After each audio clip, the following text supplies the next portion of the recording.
कांग्रेस नेताओं को पार्टी ने दी अयोध्या जाने की इजाजत। 22 जनवरी से पहले जाएंगे यूपी के नेता।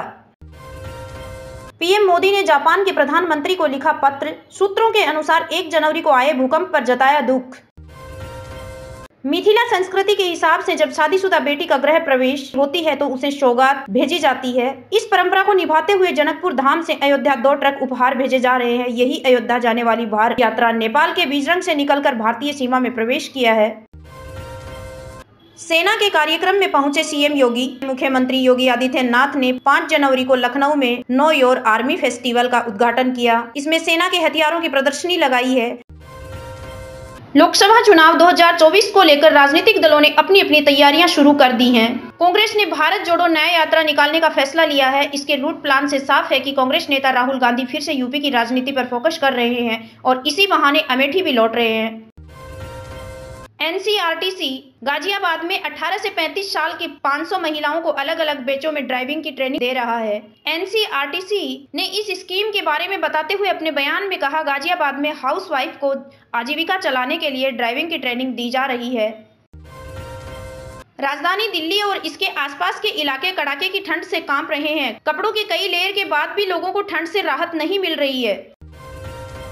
राजस्थान में कड़ाके की ठंड। माउंट आबू में 3 डिग्री पहुंचा पारा। कांपने लगे लोग। शुक्रवार सुबह माउंट आबू में पारा न्यूनतम -3 डिग्री और अधिकतम तापमान 24 डिग्री दर्ज किया गया।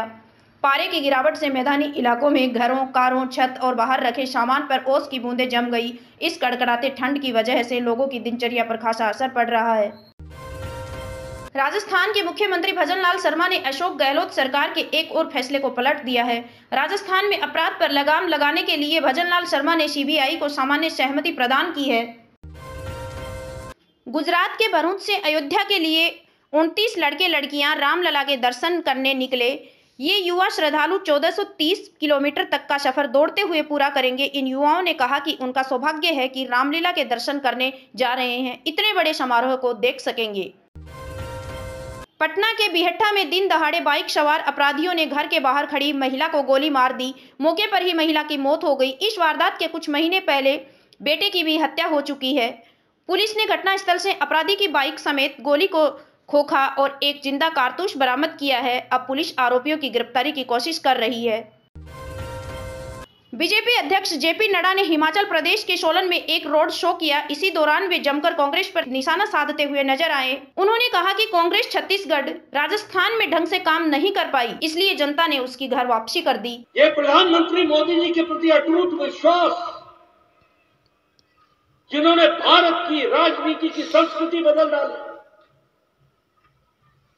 एक समय में राजनीति होती थी जब लोग काठ की हांडी चढ़ा करके अपना काम चलाते थे। आज समय बदल गया। लोग धरती पर देखते हैं कि किसका कितना काम हुआ और लोगों को ध्यान में आया कि भूपेश बघेल गरीबों को दिया गया मोदी जी का कार्यक्रम को रोकने का, अटकाने का, लटकाने का, भटकाने का काम कर रही है। इसलिए छत्तीसगढ़ की जनता ने बघेल और उसकी सरकार को लटका दिया, अटका दिया, भटका दिया और घर वापस भेज दिया। ये आपको याद है। राजस्थान में लोगों के ध्यान में आया कि ये गहलोत की सरकार महिलाओं पर अन्याय करने वाली सरकार है, भ्रष्टाचारी सरकार है, युवाओं से अन्याय करने वाली सरकार है। 19 बार पेपर लीक हो गया, कोई भर्ती नहीं हुई, भ्रष्टाचार पे भ्रष्टाचार, महिलाओं के साथ अत्याचार। फिर पैर पसारने लगा कोरोना। बीते 24 घंटों में आए 328 नए मामले और 1 की मौत। छत्तीसगढ़ के नारायणपुर में अनियंत्रित होकर पलटा बीएसएफ वाहन, 15 जवान घायल, 5 की हालत गंभीर।